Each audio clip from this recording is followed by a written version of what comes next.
Let's talk natural remedies for fevers, because not every kid needs a medication for every ailment they have. If they have high fevers, they're miserable, by all means, give them medications. I sure do. But I want to talk about the natural remedies that I do when my kids' fevers are a little bit lower, like 100, 99.5. They're just feeling a little yucky, but not awful.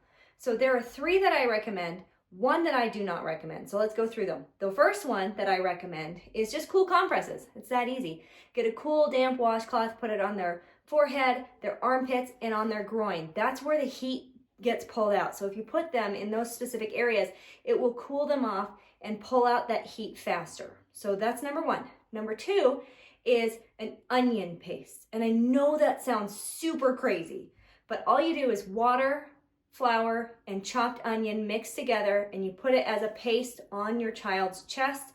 And I have had kids go from 99.5 down to 97.5 in like 10 minutes. I mean, it was like they were a new kid, not fussy, not grumpy, like they never even had a fever. It just went away.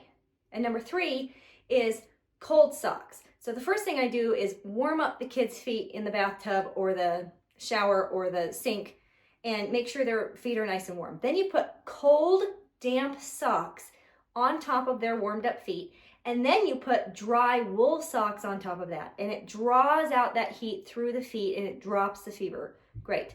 The one thing that I don't recommend for natural remedies for dropping a fever is a cold bath. So a cold bath, think about this.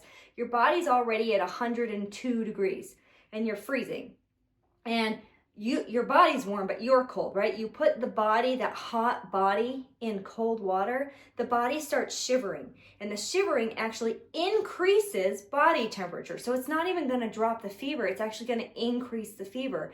And then it increases the risk of spiking, which could increase the risk of febrile seizures. It's just not recommended to give a child a cold bath. If anything, you can give them a lukewarm to warm bath to make them feel better, but I would not use a cold bath to drop a fever. So those are my 3 things that I recommend as natural remedies, and the one that I don't.